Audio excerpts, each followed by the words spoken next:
Las células almacenan su energía en forma de moléculas, de tal forma que en esta cápsula vamos a hablar un poco sobre esa energía química.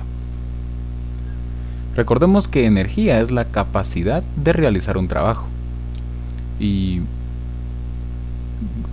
a grosso modo podemos dividir los tipos de energía en energía potencial y energía cinética. Recordemos que la energía potencial es esa promesa de poder cumplir con un trabajo, mientras que la energía cinética es la que deriva de los objetos en movimiento. El ejemplo típico de este tipo de energías es cuando nosotros en la cima de una montaña tenemos una roca. Mientras esa roca se encuentre en la cima de la montaña, sin movimiento, lo único que representa es una promesa de tener energía. Pero cuando esa roca empieza a caer por la montaña y tiene movimiento, esa energía potencial se transformó en energía cinética. Cuando esa roca golpee otra roca en las faldas de la montaña, se transmitirá la energía de un objeto al otro y la roca número 2 se empezará a mover. Pues la célula también utiliza estos principios de energía. Para hablar un poco sobre esto, pensemos en una membrana celular. Recordemos que la concentración de sodio afuera de la célula es mucho más alta que la concentración de sodio adentro de la célula. En este diagrama, esta proteína en azul representa una compuerta de sodio. En este momento se encuentra cerrada. Cuando esa compuerta de sodio se abre, el exceso de sodio que está afuera empieza a entrar a la célula. Es decir, este sodio se encontraba en un estado parecido al de la roca en la cima de la montaña. Manifestaba energía potencial. Pero al momento de abrir la compuerta, el sodio se empieza a mover hacia adentro de la célula, transformando esa energía potencial en energía cinética. Como estamos hablando de un elemento con carga, el movimiento del sodio a través de la membrana crea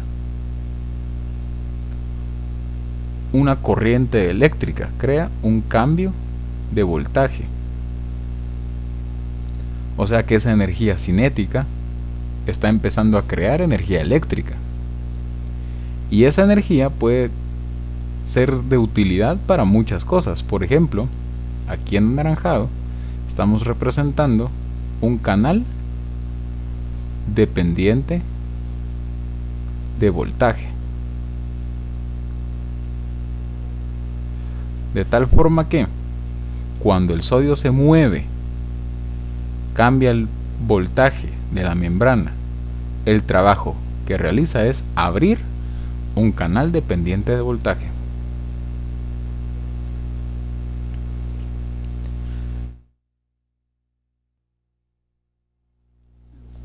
Los átomos almacenan energía dentro de su estructura.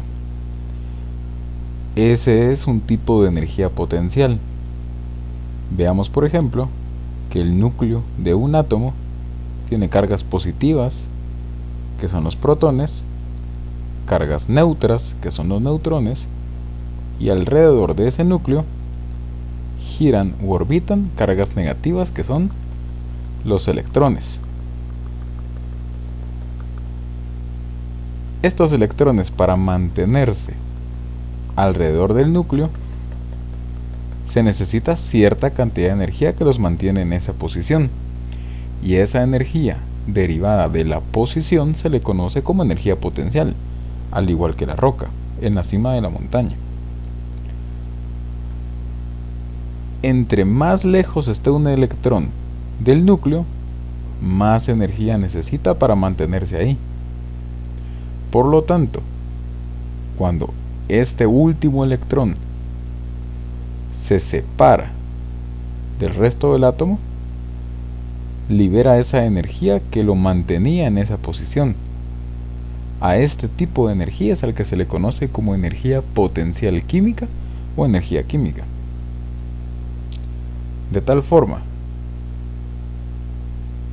que los átomos conservan energía dependiendo de la cantidad de órbitas o niveles de energía de los electrones que giran alrededor de él. Entre mayor cantidad de niveles de energía o de órbitas tenga un átomo, mayor será su cantidad de energía química. Esa separación, las reacciones de óxido-reducción son aquellas en las que ocurre un intercambio de átomos entre un...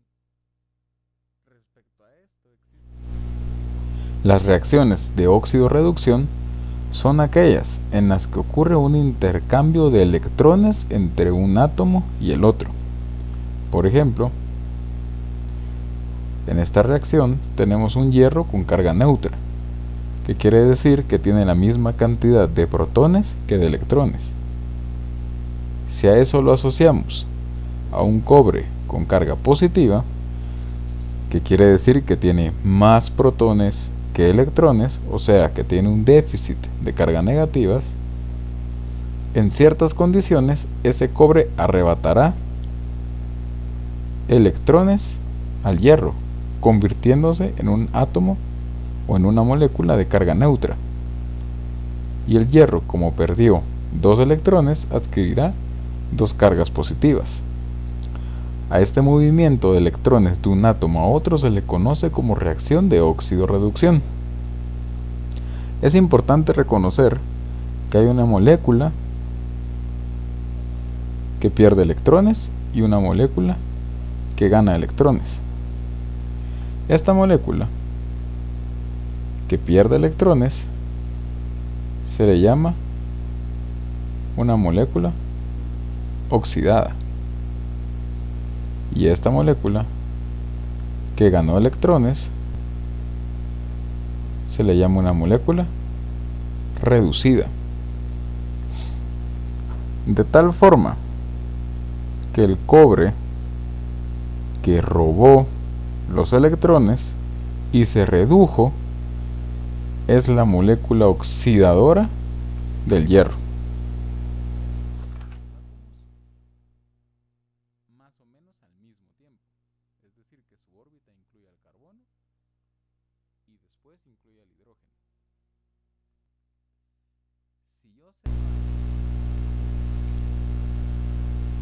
Las moléculas orgánicas también sufren reacciones de óxido-reducción.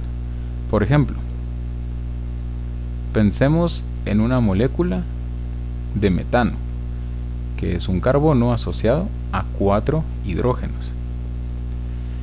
En química, estos enlaces se llaman enlaces covalentes, que se representan con una línea. Los enlaces covalentes significan que hay un electrón que orbita alrededor de 2 átomos más o menos al mismo tiempo, es decir que su órbita incluye al carbono y después incluye al hidrógeno. Si yo separo este hidrógeno de esta molécula, de la misma forma este electrón se va con el hidrógeno, de tal forma que modifico la cantidad de electrones que estaban orbitando alrededor del carbono. Al haber un traspaso de electrones de un átomo al otro, a esta reacción también se le llama reacción de óxido-reducción. Esto es importante porque esta molécula grande de carbono con 4 hidrógenos tiene mucha más energía que esta molécula más pequeña, que solo es un carbono con 2 oxígenos.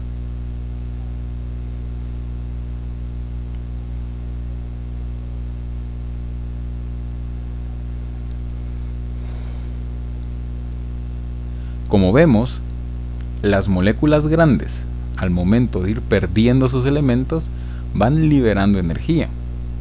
A eso es a lo que se le llama la energía química.